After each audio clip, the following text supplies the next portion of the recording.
और अब बात परीक्षाओं की कर लेते हैं, क्योंकि जिस तरीके से कोरोना प्रचंड हो रहा है, सवाल यहां पर यही उठ रहा है कि क्या 10वीं और 12वीं की परीक्षाएं होंगी।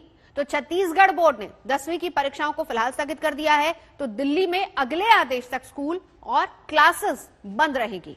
साथ ही प्रैक्टिकल एग्जाम्स भी अगले आदेश तक नहीं होंगे।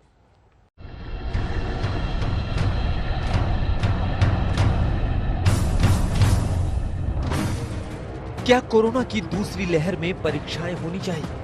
क्या कोरोना के बढ़ते मामलों के बीच छात्रों की जान जोखिम में डालनी चाहिए? क्या कोरोना की दूसरी लहर के बीच परीक्षाओं का दूसरा उपाय है? क्या सीबीएसई और सरकार को इस खतरे का अंदेशा नहीं था?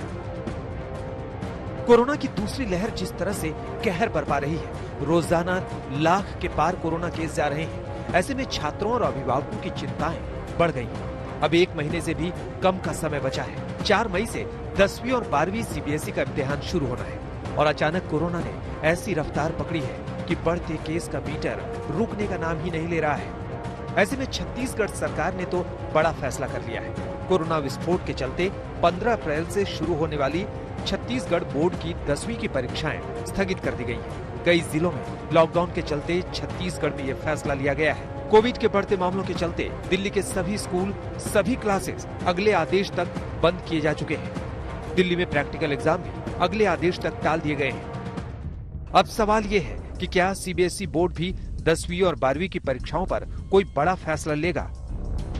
बच्चों और अभिभावकों की चिंता से पीएम मोदी भी वाकिफ हैं। छात्रों से परीक्षा पर चर्चा में पीएम मोदी ने माना कि ये ऐसी स्थिति है जिस पर किसी का नियंत्रण नहीं। कई बार जीवन में बहुत कुछ अचानक घटता है, अकल्पनीय घटता है और इन घटनाओं पर आपका कोई नियंत्रण नहीं होता है।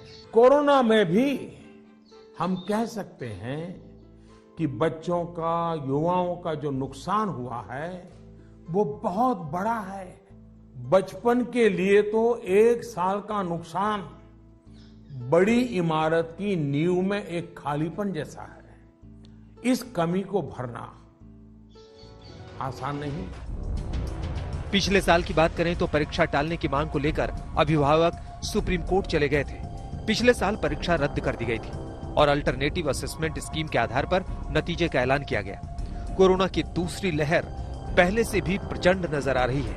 ऐसे में केंद्र सरकार क्या फैसला लेती है, छात्रों और अभिभावकों को इसका इंतजार है। आज तक ब्यूरो।